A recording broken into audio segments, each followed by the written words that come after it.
ডাবের body wash যেটা মার্কেটে পাওয়া যায় সেটা তো অনেকেই ইউজ করেছো। চলো এটাকে একবার বাড়িতে বানিয়ে দেখি হয় কি না। ডাবের এই বডি ওয়াশটা তৈরি করবার জন্য আমি প্রথমে একটা পাত্রে জল ফুটাতে দিয়েছি। ধরো 2 কাপের মতো জল দিয়েছি। তারপর ছোট্ট একটা ডাবের সাবান যেটা হয় সেটা নিয়ে এসেছি। নিয়ে এটাকে আমি কুড়ে নেব। দেখো কুড়িয়ে নিয়েছি। নেওয়ার পর এই কুড়া অংশটা আমি জলে দিয়ে দেব।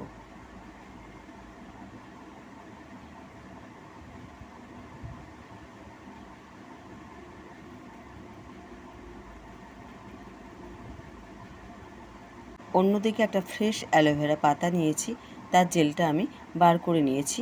নেওয়ার পর এই ডাবের যে ফুটাতে দিয়েছি জলটা তার মধ্যে এটা দিয়ে দিয়েছি। দিয়ে ভালো করে মিশিয়ে নিতে হবে দুটোকে।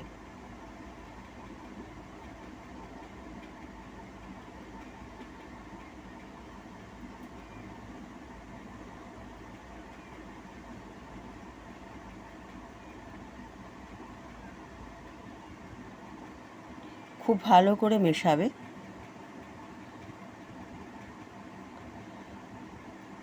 যখন এটা ফুটে উঠবে তখন এটা গ্যাসের চুলাটাকে নিভিয়ে দিতে হবে। দেওয়ার পর এতে দেবো আমি আন্দাজ মতো এক চামচের মতো গ্লিসারিন।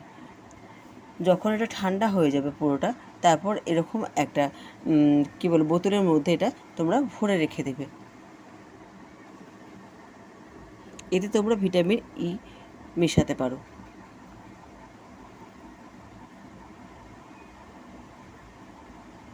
বডি ওয়াশটা কেমন হয়েছে দেখিয়ে দিচ্ছি তোমাদেরকে, দেখো। এভাবে তোমরা এটাকে ইউজ করতে পারো স্নানের সময়।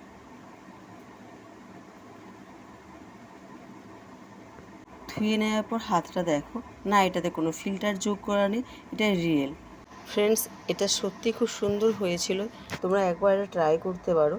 তবে এটা বাইরে রাখলে বেশি ভালো থাকবে না। যদি বেশি দিন ভালো রাখতে হয় তাহলে অবশ্যই তোমরা এটা ফ্রিজে রাখবে।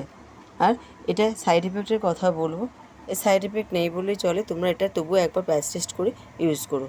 যদি ভিডিওটা ভালো লেগে থাকে তাহলে প্লিজ চ্যানেলটিকে সাবস্ক্রাইব করে দিও। ভিডিওতে লাইক এবং শেয়ার করে পাশে থেকো।